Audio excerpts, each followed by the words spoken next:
आज 8 अगस्त 2025 की ताज़ा खबरों पर नजर डालते हैं। कई अलग अलग तरह की जानकारी है आज हमारे पास। हाँ, अंतर्राष्ट्रीय व्यापार से लेकर राष्ट्रीय सुरक्षा और कुछ नागरिक पहलों तक काफी कुछ चल रहा है। बिल्कुल। तो आइए इन सुर्खियों का थोड़ा गहराई से विश्लेषण करते हैं।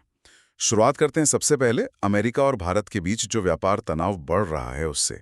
खबर यह है कि अमेरिका ने भारत के कृषि और इंजीनियरिंग उत्पादों पर मतलब करीब 50% तक टैरिफ लगा दिया है। हाँ, और वजह ये बताई जा रही है कि भारत रूस से तेल खरीदना जारी रखे हुए हैं। सही।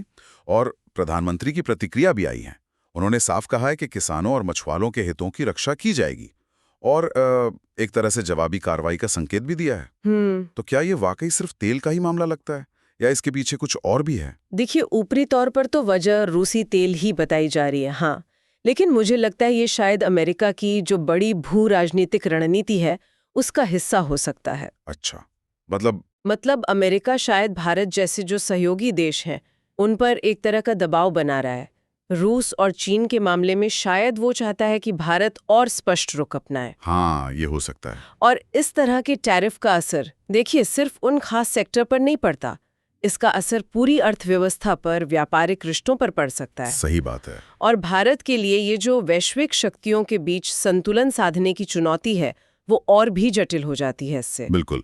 ये संतुलन साधना तो दिन ब दिन और नाजुक होता जा रहा है। अच्छा, अब देश के भीतर की कुछ चुनौतियों पर आते हैं। उत्तराखंड के उत्तरकाशी में जो बादल फटा और भूस्खलन हुआ। हाँ, वहाँ स्थिति काफी गंभीर थी। हाँ, लेकिन राहत कार्य तेजी से चल रहे हैं और एक अच्छी बात यह हुई है कि सेना ने हर्षल घाटी में टेलीकॉम सेवाएं बहाल कर दी हैं। ओह, ये तो बहुत महत्वपूर्ण है। हाँ, इससे बचाव कार्य में काफी मदद मिल रही है। सेना, एनडीआरएफ, एसडीआरएफ सब मिलकर काम कर रहे हैं। 200 से ज्यादा लोगों को सुरक्षित निकाला भी जा चुका है। देखिए, पहाड़ी इलाकों में जब ऐसी आपदा आती है तो सबसे पहले ये संचार व्यवस्था ही ठप होती है। हाँ, बिल्कुल। और इसके बिना बचाव कार्य करना बहुत बहुत मुश्किल हो जाता है। तो ये टेलीकॉम सेवाओं की बहाली वाकई एक बहुत बड़ा कदम है और ये दिखाता भी है कि कैसे अलग अलग एजेंसियां मिलकर काम कर रही हैं। सही कहा। अच्छा, अब जरा राजनीति की तरफ रुख करते हैं। चुनाव आयोग ने उपराष्ट्रपति चुनाव की अधिसूचना जारी कर दी है। हाँ, तारीखें भी आ गई हैं। 9 सितंबर को चुनाव होना है और नामांकन की आखिरी तारीख 21 अगस्त है। तो अब सत्ताधारी एनडीए और विपक्षी इंडिया गठबंधन दोनों खेमों में उम्मीदवारों को लेकर चर्चा चल रही होगी, जाहिर है। हाँ, बिल्कुल। ये चुनाव अहम इसलिए हो जाता है क्योंकि इसमें संसद के दोनों सदनों के सदस्य वोट करते हैं। सही। और उपराष्ट्रपति वो राज्यसभा के सभापति भी होते हैं। तो जो मौजूदा राजनीतिक माहौल है जहां सत्ता पक्ष और विपक्ष में काफी खींचतान है, हाँ। उस लिहाज से ये पद और भी महत्वपूर्ण हो जाता है। ये राज्यसभा का कामकाज सीधे तौर पर प्रभावित कर सकता है। ये बात तो है।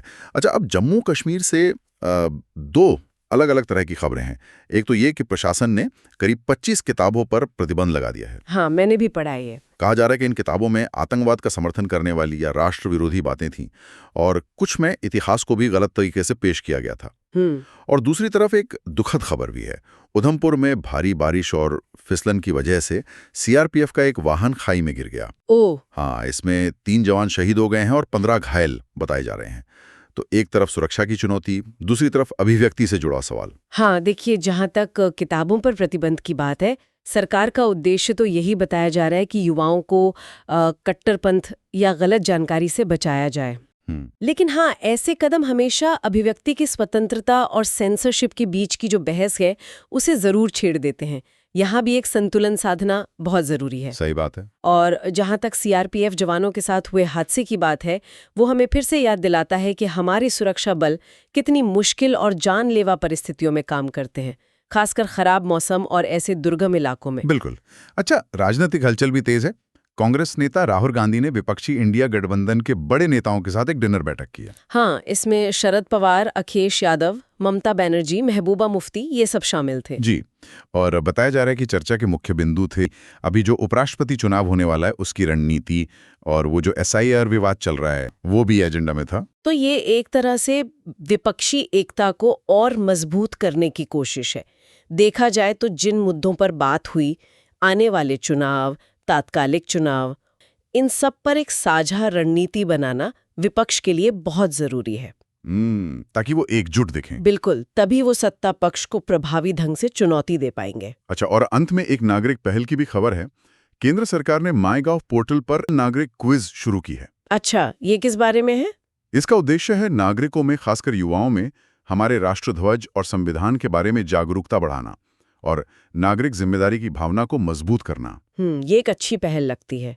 इस तरह की पहलें अक्सर राष्ट्र निर्माण और नागरिकों को जोड़ने के बड़े लक्ष्य का हिस्सा होती हैं। हाँ। एक अहम बिल पास हुआ है, कोस्टल शिपिंग बिल 2025। हाँ, इसके बारे में सुना। बताया जा रहा है कि इसका लक्ष्य है भारत के जो बंदरगाह हैं उनके बीच माल ढुलाई को आसान बनाना, पारदर्शी और सस्ता भी। अच्छा। और दावा ये भी है कि इससे सड़कों पर ट्रैफिक मतलब 60% तक कम हो सकता है। 60%? ये तो काफी बड़ा दावा है। हाँ, ये तो बड़ा बदलाव लगता है। हाँ, देखिए, सतह पर तो ये लॉजिस्टिक्स और व्यापार के लिए एक बड़ा सुधार दिखता है ना? लेकिन इसका एक और पहलू भी है। विपक्ष का आरोप है कि ये कॉरपोरेट हितों को ज्यादा फायदा पहुंचाएगा। अच्छा, तो ये विवाद भी है साथ में। हाँ, तो सवाल ये उठता है कि क्या ये सिर्फ एफिशिएंसी बढ़ाने की बात है या फिर विकास का कौन सा मॉडल अपनाया जा रहा है, उस पर एक बहस छिड़ रही है। अच्छा, इसी बीच मणिपुर के लिए भी 2 जरूरी बिल। हाँ, वो भी महत्वपूर्ण थे। एक जीएसटी संशोधन और दूसरा विनियोग विधेयक, ये लोकसभा में पास हुए हैं। वहां तो अभी राष्ट्रपति शासन है। बिल्कुल। तो कहा जा रहा है कि इनका मकसद राज्य में आर्थिक स्थिरता लाना है। चलिए संसद से आगे बढ़ते हैं। अब देखते हैं दुनिया के मंच पर क्या चल रहा है। हाँ। भारत और क्यूबा के राष्ट्रपतियों के बीच दिल्ली में पहली औपचारिक मुलाकात हुई है। अच्छा, पहली फॉर्मल मीटिंग। हाँ, और चर्चा के मुख्य बिंदु रहे साउथ साउथ कोऑपरेशन, यानी विकासशील देशों का आपसी सहयोग, जलवायु परिवर्तन, फार्मा सेक्टर। फार्मा तो हमेशा अहम रहता है भारत के लिए। और G77 यानी विकासशील देशों का जो सबसे बड़ा समूह है, उसमें भारत की भूमिका। ये मुलाकात देखिए भारत की जो ग्लोबल साउथ और खासकर लैटिन अमेरिका के साथ रिश्ते मजबूत करने की कोशिश है। हाँ, ये उसी का हिस्सा लगती है। और G77 का जिक्र खास तौर पर अहम है।